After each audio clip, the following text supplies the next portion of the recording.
Shoppers beware! Google is tracking you offline too. A new Google tracking program that links shoppers' offline purchases to their web activity is drawing concerns over privacy and data security and has prompted one privacy watchdog to file a federal complaint. With its store sales measurement program, Google claims it can now prove online ads lead directly to in-store purchases. The company used third-party partnerships to obtain access to the debit and credit card records of 70% of American consumers. The transaction data is encrypted and made anonymous using an algorithm that then matches it to users on Google and other Google-owned services. The tech giant did not disclose the formula it uses to supposedly protect consumer data, but insists the information remains safe and private and that advertisers receive only aggregated information. Google claims users can opt out easily by unchecking certain settings, but these settings are confusing and vague, according to the privacy rights group that wants the program investigated. Critics also worry that Google is putting consumers at risk, since even with encryption, the data could be hacked or breached.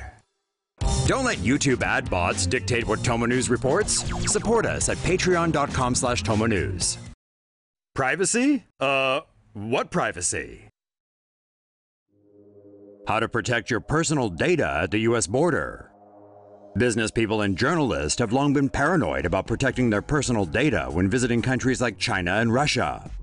But now travelers to the United States are also reporting increasingly invasive behavior by the US Customs and Border Protection Agency. In one recently publicized case, a Canadian man missed his flight to the US while a Customs and Border Protection officer used his passwords to access profiles on a gay hookup app and website. To secure your data at the US border, notify a loved one or your attorney before passing through a checkpoint, and again after you have passed through. If you are detained and have your devices confiscated, you may not be able to alert anyone. Turn off your device's fingerprint unlocking function, as visitors such as green card holders may be required to provide fingerprints. Encrypt your devices with a strong password and use a strong PIN. And turn all devices off, because some encryption tools only work properly if a device has been powered down. Prepare a spare phone and laptop computer that you only use when you travel. Link these devices to secondary accounts with their own unique usernames and passwords that you only use for travel. Do not link them to your main accounts. Wipe your devices before you leave home and delete any sensitive apps. For extra protection, make sure that even you cannot access your device while passing through US border control. Set up two-factor authentication on your device, but keep your SIM card at home, destroy it, or mail it to your destination. That way, even if you're forced to divulge your PIN, you won't be able to unlock your device. One caveat: taking any of the above measures may arouse suspicion and lead to a longer detention or denial of entry if you are not a citizen. Unfortunately, there isn't much you can do to protect your Facebook or other social media accounts.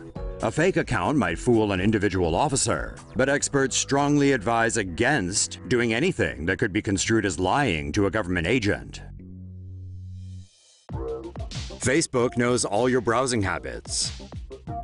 A US judge has dismissed a lawsuit against Facebook that accuses it of tracking users' browsing activities, even after they've logged out of their account, with the judge saying plaintiffs could have kept their online activity private, but chose not to. Websites create small text files known as cookies that are stored in the user's computers. These allow websites to recognize the users and their preferences. Cookies are usually deleted after users leave certain websites. Facebook has promised that cookies are deleted when users log out. However, the site continues to store user data such as account IDs. Facebook also tracks users through third-party websites that feature the Facebook like buttons. When users visit web pages with embedded like buttons, the browser automatically sends information to both Facebook and the server of the web page.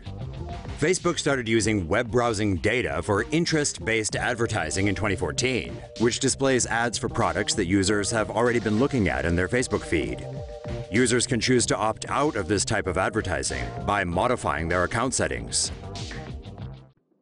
Internet-connected Barbie alarms privacy advocates. After a year of plummeting profits, Mattel has announced an interactive Barbie doll, sales of which the company hopes will reverse its fortunes. But privacy advocates are worried. Mattel's new doll, called Hello Barbie, can understand speech and is able to reply conversationally.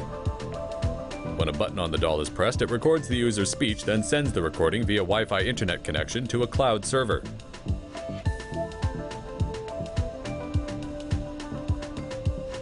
The server recognizes the speech and sends a reply back to be spoken by the doll. The servers retain information from past conversations with the user, which the toy uses to personalize conversation. Audio files recorded by the doll can also be emailed to parents automatically so they can review the recording's contents. Privacy advocates warn the same features which make the toy interactive also make it a surveillance device. Mattel Inc. says their company respects customers' privacy, and the Hello Barbie toy complies with the US government standards for information security. Hey Tomo Sapiens! Help us beat the ad bots by joining our Patreon news squad at patreon.com/TomoNews. Police use radars to see inside homes. At least 50 US law enforcement agencies are now equipped with a radar device that allows them to detect human movement through the walls of houses. The device, known as Range R, operates as a highly sensitive Doppler motion detector. It can detect human movement from a distance of up to 50 feet. The device beams radar waves through a wall and calculates the distance of the target by analyzing reflected waves. The device has a 160-degree conical field of view and can detect movements as slight as human breathing. It works through brick as well as concrete, but cannot penetrate metal. Use of technology raises both legal and privacy issues, and a 2001 US Supreme Court ruling barred authorities from using high-tech sensors to scan inside someone's home without first obtaining a search warrant. This is how your smart TV spies on you. WikiLeaks' latest documents allege the CIA developed a secret hacking program that can turn smart TVs into bugging devices. Smart TVs are often equipped with cameras, microphones, and internal memories, and can connect to the internet. WikiLeaks says the CIA's Weeping Angel hack can place the smart TV in fake off mode, leading the owner to believe the TV is off when it's actually on. The TV then operates as a bug. It is able to secretly record conversations through the camera and microphone and send the files to a CIA server. Samsung's F8000 series smart TVs were allegedly hacked by the CIA.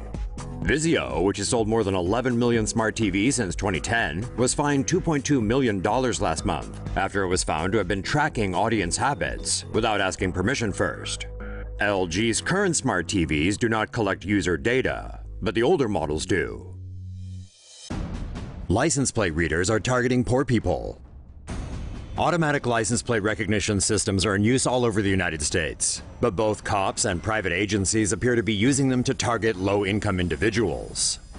License plate readers mounted on police cars scan the plates of every vehicle that passes and notify the officer if the plate is suspect. Police also have access to a database containing billions of privately gathered license plate scans, which they can cross-reference with their own database of outstanding warrants.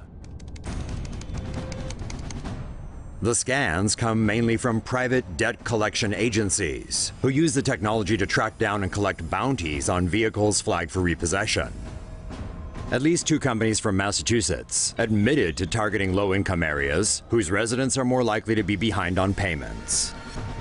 Meanwhile, data uncovered on the Oakland Police Department in 2014 also found that they deployed more readers in poor neighborhoods, as well as in areas with more African Americans and Latinos. As a result, low-income communities of color face a disproportionate amount of scrutiny and policing, compared to areas with a wealthier and whiter population. Likewise, very few laws govern how information obtained by license plate readers is collected, shared, and stored, which also raises privacy and civil liberty concerns.